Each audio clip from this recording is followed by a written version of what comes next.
Olá, nosso convidado de hoje é o deputado Otto Alencar Filho, do PSD da Bahia, que é o novo presidente da Comissão de Desenvolvimento Econômico, Indústria, Comércio e Serviços. O deputado está em seu primeiro mandato, é administrador e empresário e pós-graduado em Controladoria para a Gestão de Negócios e em Política Estratégica. Já ocupou o cargo de presidente da Agência de Fomento do Estado da Bahia, a Dizem Bahia, e é também escritor. E nós vamos conversar com ele nesta edição do programa sobre as prioridades da agenda da CEDEIX para este ano. Eu sou Fernando Gomes e este é o Palavra Aberta. Deputado, seja muito bem-vindo. Eu já aproveito aqui para parabenizá-lo aí pelo cargo de presidente da CEDEIX e já faço a primeira pergunta. Quais são suas prioridades esse ano à frente da CEDEIX, com tantos desafios em função da pandemia que o Brasil está enfrentando aí? Fernando, eu queria agradecer mais uma vez a oportunidade, mandar um grande abraço aí para toda a equipe da Palavra Aberta, esse programa que é bastante objetivo, aberto e voltado para o interesse maior do Brasil. Bom, eu na CEDEIX vou estar imprimindo uma ideologia voltada para o que eu acredito, né? Que é a social-democracia. A retomada da economia sem esquecer o lado social. Então, tem muitas áreas que nós temos interesse em apoiar. O agronegócio é um deles, obviamente, levando em consideração a agroindústria também, no objetivo de a gente conseguir agregar valor a produtos agrícolas, também na área de indústria, comércio e serviços. Apoio ao micro, pequeno, médio empresário é também um foco nosso. Investimento em pesquisa, ciência e tecnologia, principalmente em áreas que são importantes também para o agronegócio e para a indústria brasileira, como é a parte de biotecnologia e nanotecnologia. Apoio a projetos que venham realmente ajudar ao Brasil a gerar emprego e renda e fortalecer todos os estados também ao pós-pandemia. Então, essas são as diretrizes principais. Deputado, o senhor tem falado muito em desafogar impostos sobre bens e consumos, né, porque são os impostos que mais impactam a população, em especial a população mais pobre, né? Isso passa necessariamente pela reforma tributária. Qual a sua posição sobre a reforma tributária? Qual seria, na avaliação do senhor, a reforma tributária que seria possível aprovar até o final do ano? Olha, eu vejo a reforma tributária que o governo federal quis implantar no início como um pouco inadequada, principalmente nesse momento de crise. Você, por exemplo, quando o governo federal resolveu criar a CBS, ele aumentava os impostos sobre bens e consumos, que impacta a população mais carente e principalmente as micro, pequenas e médias empresas, que são a maioria das empresas que geram emprego e renda. Ou seja, é um viés, na minha opinião, que não comunga não só com esse momento, mas principalmente com esse momento ele não tem lógica e com outro momento do Brasil em seu crescimento.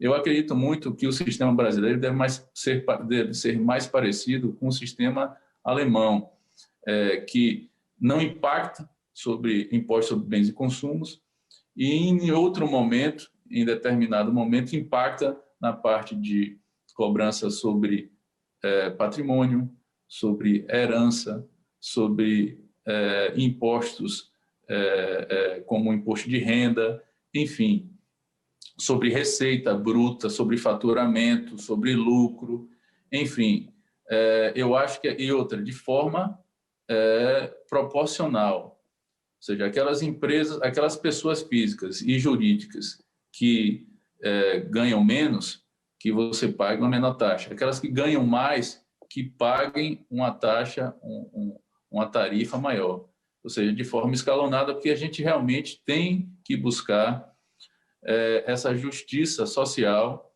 e cobrar adequadamente aquele que ganha mais e cobrar menos aquele que ganha menos. Então, basicamente, essa é a ideia. E a minha outra preocupação com os outros projetos, por exemplo, do governo, como o IVA e outros que estão sendo discutidos, é a questão da unificação total dos impostos federais, estaduais e municipais. Na minha opinião, também isso é um erro. Primeiro, porque ele não leva em consideração a lógica do Pacto Federativo, da federalização brasileira, da possibilidade de estados e municípios poderem legislar sobre essa questão que é tão importante, que é a questão tributária. Eu acredito que é mais fácil, nesse momento, que a gente possa unificar, no máximo, apenas os impostos federais. Já seria um grande avanço a gente fazer a unificação dos impostos federais, deixar de lado os impostos estaduais e municipais com os executivos estaduais e municipais, até porque eles precisam, nesse momento, de mais recursos, né? E não acabar com a questão dos benefícios fiscais. É uma discussão muito grande, mas estados do Norte, principalmente do Norte e Nordeste, ainda precisam de muito investimento. E, principalmente na área de infraestrutura básica, e para você conseguir isso, leva tempo. Então, para que você possa concorrer com estados que tenham uma condição melhor, não só de infraestrutura, mas também de capacitação profissional, como é São Paulo e outros estados, você precisa ter esse benefício fiscal. Deputado, o senhor falou em escalonamento, né, em cobrar proporcionalmente ao lucro e ao tamanho das empresas. Uma das atribuições aí da SEDEX são exatamente as políticas envolvendo as micro, pequenas e médias empresas. Qual a sua ideia aí para esse segmento aí, para começar os trabalhos? A gente vem discutindo muito sobre a questão da ampliação do limite do Simples Nacional.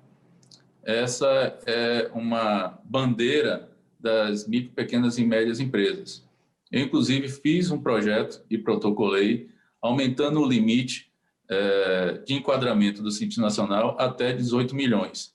É óbvio que é um valor alto para o momento, mas a gente precisa iniciar essa discussão. E por que o valor de 18 milhões de reais? Eu simplesmente peguei o modelo de enquadramento do BNDES, que chega em torno de 16, aumentei só um pouco mais. Mas a verdade é que, para o BNDES, ou seja, para um órgão do governo, micro, pequenas e médias empresas, elas têm um parâmetro de avaliação, ou seja, de enquadramento até o início de 18 milhões. Então, assim, levando isso em consideração, por que não a gente tentar aumentar esse enquadramento? Até porque as empresas, micro, pequenas e médias empresas, elas vão precisar disso para ter fôlego para poder investir. Outra questão importante, fiz um outro projeto que permite que empresas estrangeiras possam também se enquadrar ao Simples, o que hoje não é possível. Mas no caso das empresas estrangeiras, se cobraria uma tarifa extra de 0,5%, que seria destinado para o Fundo de Pesquisa, Ciência e Tecnologia, justamente para também ajudar o Brasil em investimentos, por exemplo, com produção de vacinas e outros medicamentos de interesse e outros investimentos que são importantes também para o Brasil, como a questão da biotecnologia, da nanotecnologia, que são setores que podem agregar muito valor ao Brasil e aos nossos produtos naturais. O senhor está falando aí agora em vacina, né, deputado? Aí isso traz para outro tema também importante que está lá nas atribuições da SEDEX, que são exatamente os investimentos em pesquisa, ciência e tecnologia, né? Nessa área, qual é a sua ideia para começar os trabalhos na SEDEX? Precisamos ampliar e apoiar o governo federal na produção de vacinas. Isso é imprescindível. Eu acredito que a população brasileira ela precisa, nesse momento, da vacinação em massa. Então, é necessário, obrigatoriamente, não só na SEDEX, mas em todas as comissões, na Câmara e no Senado, os deputados terem um foco em investimentos maciços para a vacinação da população brasileira, aprovação do auxílio emergencial, né? Você já tem um valor destacado no orçamento anual desse ano, e eu acredito que a gente pode chegar a um valor um pouco maior do que foi aprovado na primeira PEC, mas deve ser um diálogo que não, na minha opinião, que não aumente, né, o valor total definido, mas que sim a gente possa aumentar o valor individual que possa ser pago a cada pessoa e ter uma avaliação mais adequada da distribuição desses recursos para que não ocorra o que aconteceu no passado, de pessoas que realmente não precisavam do recurso e acabaram recebendo. Então, são 3 preocupações. É a questão da vacina, do auxílio emergencial. Outra coisa que eu acho importantíssimo é a renegociação das dívidas, seja via refis ou alongamento da dívida, não só de micro, pequenas, médias empresas, mas também de estados e municípios que estão passando muita dificuldade, a gente não pode esquecer disso. E todos aqueles projetos que venham a gerar emprego e renda e reduzir a burocracia brasileira.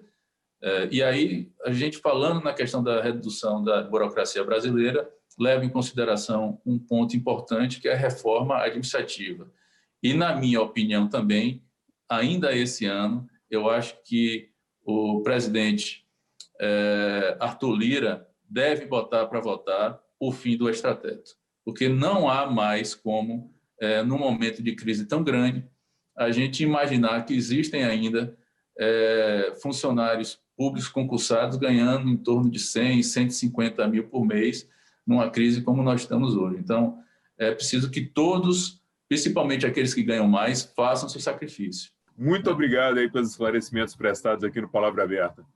Fernando, muito obrigado mais uma vez pelo espaço e desejar a você e a todos os seus ouvintes, pessoas que lhe sigam, uma Semana Santa de muita paz, prosperidade, saúde e felicidade. Um grande abraço, fiquem com Deus. Obrigado, deputado. Eu conversei com o deputado Otto Alencar Filho, do PSD da Bahia, que é o novo presidente da Comissão de Desenvolvimento Econômico, Indústria, Comércio e Serviços, sobre as prioridades e a agenda da comissão para este ano. A você que nos acompanha, um forte abraço, muito obrigado pela audiência e muita saúde.